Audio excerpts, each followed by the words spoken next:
Hey gang, Craig Ripley here. Welcome once again to Living Off the Slab.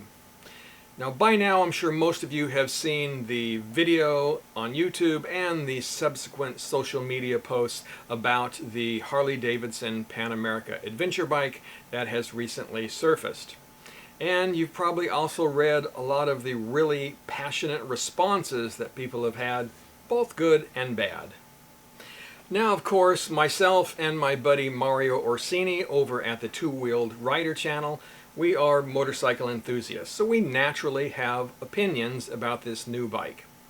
And we thought that since those opinions are a little bit different, right, that it might be fun to have a little video debate here. So each one of us is going to do a video and share our opinions on this new motorcycle. And then, of course, we're going to give you a chance to comment on those opinions.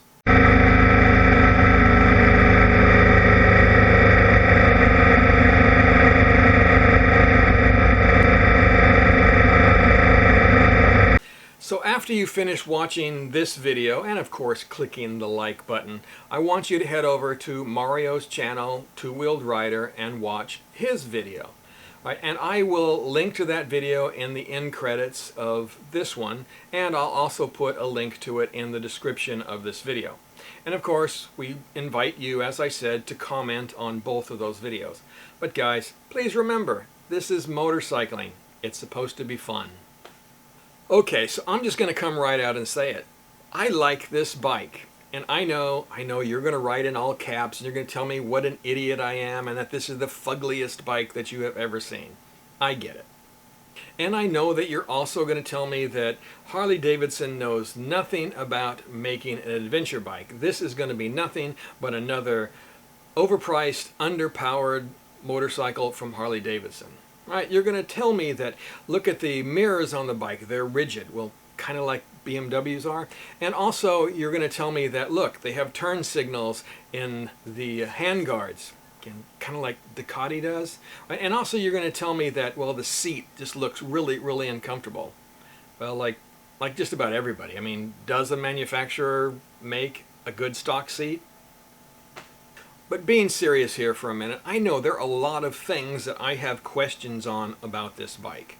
Right? But the problem is that it's still a prototype. We really do not know what the end product is going to be like.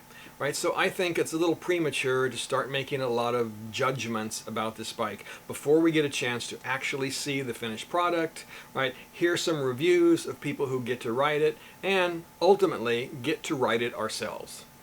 So as far as the looks go, I get it, it's a bit unusual. But if you haven't noticed, the bikes that I ride, well, they're not really mainstream either. I have a Victory Vision, which is a very polarizing motorcycle, and my other bike is a Yamaha Super Tenere that after I have outfitted it with crash bars and skid plates and bags and headlight protectors, it looks like something that Daryl Dixon could ride through the zombie apocalypse. See, I prefer bikes that push the limit of what motorcycles are typically supposed to be like. Right? I like things that are a little bit different. So I am happy that Harley Davidson didn't try to copy KTM or copy BMW. I'm happy that they decided to go out and do something that is completely unique to them. And again, whether you like it or not, everybody is talking about it. So for Harley, that's a good thing.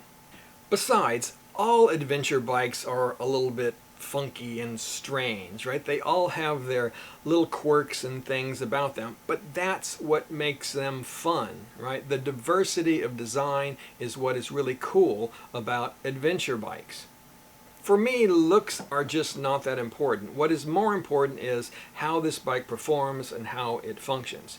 And of course, we don't have any answers to those questions yet. We know it's going to be a 1250cc engine, but we have no idea how much power it's going to make. We have no idea how the bike is going to handle. Those are questions we're not going to get answered until somebody has had a chance to ride it and review it. Now, I have never been a Harley Davidson fanboy. They certainly don't pay me to make these videos, right? And I'm probably not going to go out and buy the new Pan America. However, I do like the idea that I now have a choice. I have the choice, or will, when they get this bike out there, to buy an American-made adventure bike. That's something that I didn't have when I was looking for mine. And come on guys, even if you don't like Harley Davidson, don't you at least want the choice? Now of course Harley Davidson does have a big hill to climb, and I'm sure that Mario is going to point out that they have no credibility in the off-road genre. Right? They have no history of racing, competing in rallies, and all of that is true. However, is that important, right? Does that really matter to the average buyer? I mean, I know when I was looking for my Super Tenere, right, I didn't care that Yamaha has a great history of riding in the Dakar, right? All I cared about was that I was getting a good, reliable touring bike. Now indeed, the competition that Harley is going up against in this category offers some of the most sophisticated and high-performance bikes that you can currently buy right now. So they have a big hill to climb, right? Can they do that? Can they compete with the BMW GS, and can they compete with KTM's 1290? I don't know. That remains to be seen. But I think there is at least some indication that they're going in the right direction, right? You can take a look at what they've done with their 2020 touring line. So just a few days before I made this video, Harley very quietly released their 2020 model lineup. Of course, they have their paint changes and not much else, but they added something in as an option now on all of their touring bikes, and that's what they call their Reflex defensive rider system. Now this defensive rider system is basically just the same thing that you have been getting on a good European bike for several years now, right? You're getting cornering ABS, cornering traction control, hill start mode, and all of the other goodies, again, that you've become used to on all the great European models. For me, Harley's a little late, right, to the game on this, but at least they're doing it now. I mean, it's about time. And when this new Pan America is released, I would fully expect that this new defensive rider system is going to be available on it, I hope, as standard equipment. So, another thing Mario brought up during our discussions was the price, right? Here goes Harley again making another high-priced bike, right? And he's not wrong, at least probably isn't wrong. We don't know what the price on this bike is going to be yet, but considering everything else in this category, it's probably going to be between $18,000 and $25,000, right? Yeah, that's expensive, but it's what everything else costs as well. And would I have liked to seen a less expensive, smaller bike so that younger people could get into the sport more easily? Sure, that would be nice, and from what I understand, those things are also going to be in the works. But as it sits right now, if you want to make money in this adventure category, you've got to make a big bike that competes with the GS, that competes with the KTMs and the Triumphs, the Yamahas, the Hondas, and even the Suzuki. Right? That is where the money is right now. The average buyer for these kind of bikes are people like me, guys my age, right? Guys like myself and my two buddies who rode up to Alaska, Stephen and Peter. We went out in 2015 and purchased brand new adventure bikes because we wanted to have a different experience. We came from the cruiser world, right? And we wanted to do something different, and that's why we got into buying a new adventure bike. Now let's talk a little bit more about the potential buyers for this bike. And we've already touched on it a little bit, but I've seen a lot of negative comments about the people who may buy this bike. Right? In fact, Mario, when we were talking, mentioned something about this bike would only probably become popular if adventure bikes turned into the next old guy's bike. Like, okay. I didn't take any offense to that because obviously I am still young and virile, right? However, I hate to tell you, Mario, they already are the old guy's bike. In fact, let me ask you, Mario, right here. When you do go out and do your travels on the road, like when you went to Alaska last year, right?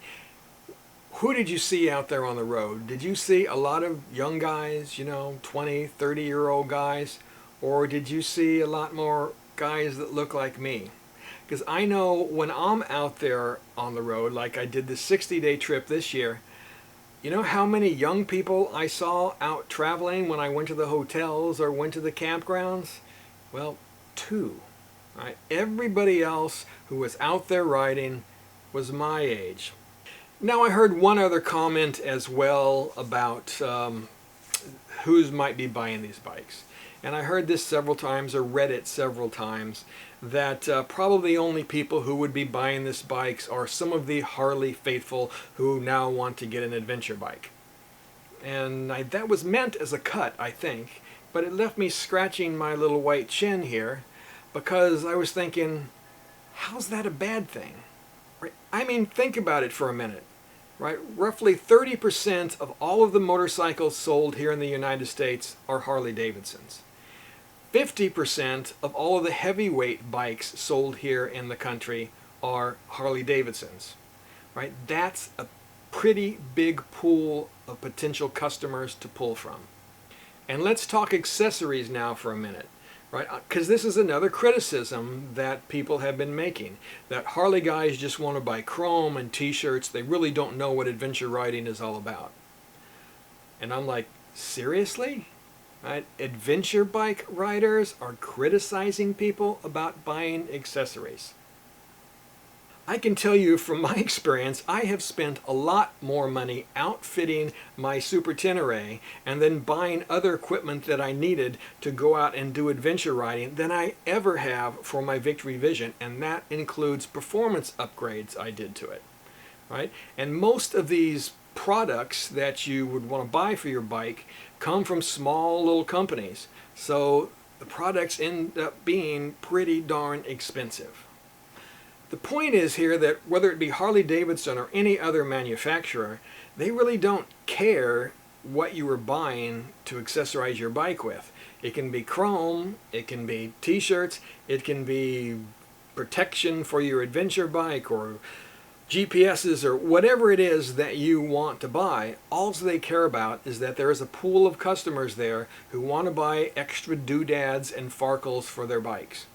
And again, Harley Davidson has a built-in clientele, right? So why wouldn't they want to get in on some of this adventure bike money and all of the accessorizing that goes along with it? Okay, so now let's summarize this and wrap it up a little bit. See, I like this bike because I am glad to see Harley expanding into different genres of motorcycles, and in particular adventure bikes, because I like adventure bikes. Right? I hope that they're successful with this, but they're going to have to be successful because this is a good motorcycle. Right? So even though I'm going to probably go take a look at it, I'm not going to buy one or consider it unless it performs well. Again, and that remains to be seen. But at least now I'm going to have an American alternative. Right? And choice for me is always good. It's good for the consumer, it's good for the marketplace, it's good for other manufacturers. It keeps them all pushing forward and evolving, improving their products. Right? So I'm happy to see now an American company getting into this mix. And Harley, if you're looking for somebody to test ride this bike and give you a good, honest opinion, I'm your guy. Send me an email. Right? I'd be happy to do it. Right?